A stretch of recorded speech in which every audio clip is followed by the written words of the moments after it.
YCP ఎలాగైతే ప్రవర్తిస్తుందంటే ఎన్నికల ముందు వై నాట్ 175 అంటూ 11 సీట్లకు పరిమితమయ్యి మరి ఈరోజు ఫేక్ ప్రచారాలకు పరిమితం అయిపోయారు.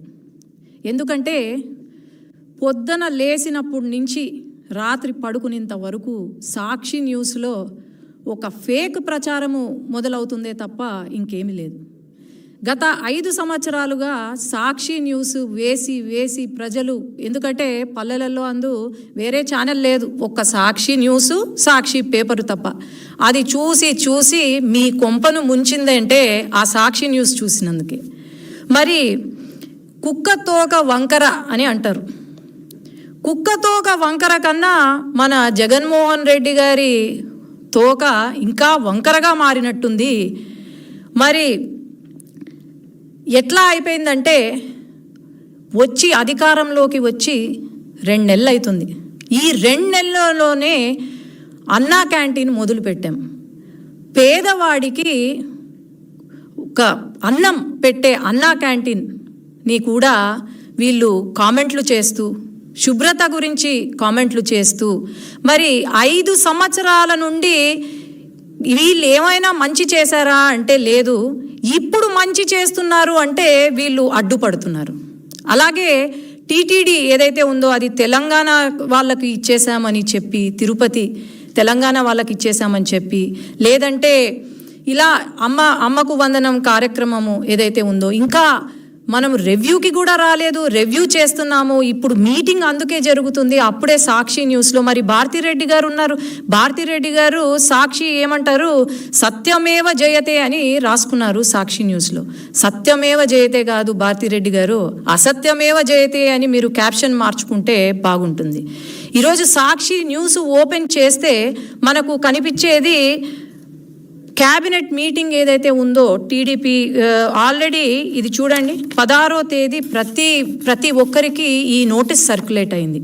28వ తేదీన మనకు క్యాబినెట్ మీటింగ్ ఉంటుంది అని చెప్పి, మరి ఈరోజు ఎందుకు సాక్షిలో ఎటువంటి ఇది లేకుండా లేదు, క్యాబినెట్ మీటింగ్ కావాలనే పోస్ట్పోన్ చేశారు అని లోకేష్ అన్న పైన దుష్ప్రచారాలు చేస్తున్నారంటే వీళ్లకు ఫాల్స్ ప్రచారము తప్ప ఏమీ లేదు. జగన్మోహన్ రెడ్డి గారు ఈ 5 సంవత్సరాలు చేసింది బాగానే చేశారు అని అనుకుంటున్నట్టున్నారు. మరి ఇప్పుడు ఎంతసేపు ఫేక్ ప్రచారము తప్ప పార్ట్ టైం పొలిటీషియన్గా మారిపోయారు తప్ప ఇంకేం లేదు.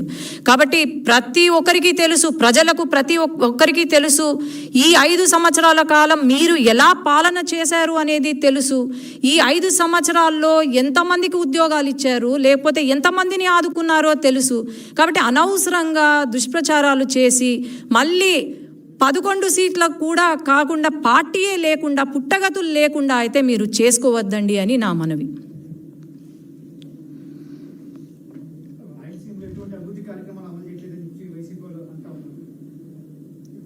మొన్న మన బడ్జెట్ మీటింగ్ జరిగింది.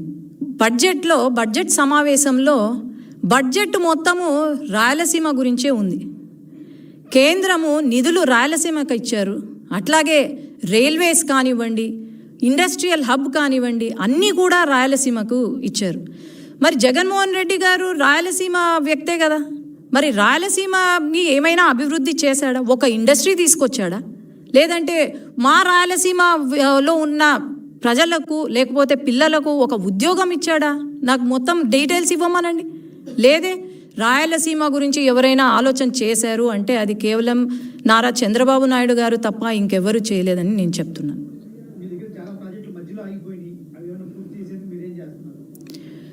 చాలా ప్రాజెక్టులు మధ్యలో ఆగిపోయాయి అంటే అది కేవలం వైసీపీ ప్రభుత్వం వల్లనే, జగన్మోహన్ రెడ్డి గారికి తెలివి లేక ఆగిపోయినాయి తప్ప వేరే లేదు.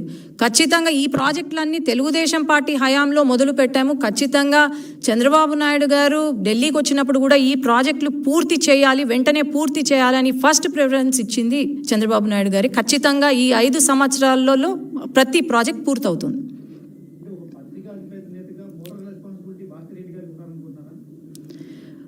అదే చెప్తున్నా, సత్యమేవ జయతే సాక్షి కింద సత్యమేవ జయతే అని వస్తుంది. సత్యమేవ జయతే కాదు, అసత్యమేవ జయతే. భారతిరెడ్డి గారు ఎడ్యుకేటెడ్ లేడీ, ఒక రియల్ న్యూస్, న్యాయంగా ఒక న్యూస్ని చూపియాలి. కానీ ఎంతసేపు తెలుగుదేశం పార్టీ కార్యకర్తలపైన, నాయకులపైన, లోకేష్ అన్న పైన, వీళ్ళపైనే చెప్తున్నారు. కానీ ప్రజలు ఎవ్వరూ నమ్మడానికైతే సిద్ధంగా లేరు. ఈ సాక్షి న్యూస్ చూసే వాళ్ళ కొంప మునిగింది. అది వాళ్ళు అర్థం చేసుకోవాలి.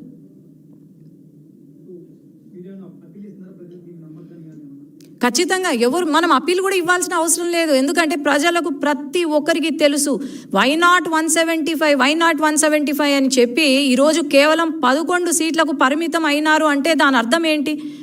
ఈవెన్ కడప, నంద్యాల్లో కూడా వీళ్ళకు గుణపాఠం నేర్పినారు, ప్రజలు బుద్ధి చెప్పారు అంటే దాని అర్థం ఏంటి? ఖచ్చితంగా ప్రజలైతే వీళ్ళ వైపు చూడరు. వీళ్ళు చెప్పిన ప్రచారాలు కానీ, వీళ్ళు చెప్పిన మాటలు కానీ వినే పరిస్థితుల్లో లేరు అని అయితే నేను చెప్పగలుగుతాను.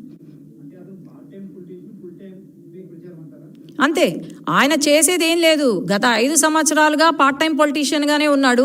ఇప్పుడు కూడా పార్ట్ టైం పొలిటీషియన్. కానీ ఏమంటే ఇప్పుడు కొత్తగా ఫుల్ టైమ్గా ఫేక్ ప్రచారం మొదలుపెట్టాడు. అంతే తప్ప ఇంకేం లేదు.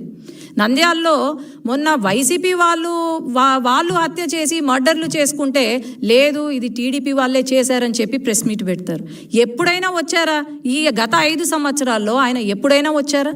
వచ్చి వాళ్ళ కార్యకర్తలను ఆదుకున్నారా? లేదంటే ఎన్ని కేసులు జరిగాయి, ఎన్ని మర్డర్లు జరిగాయి?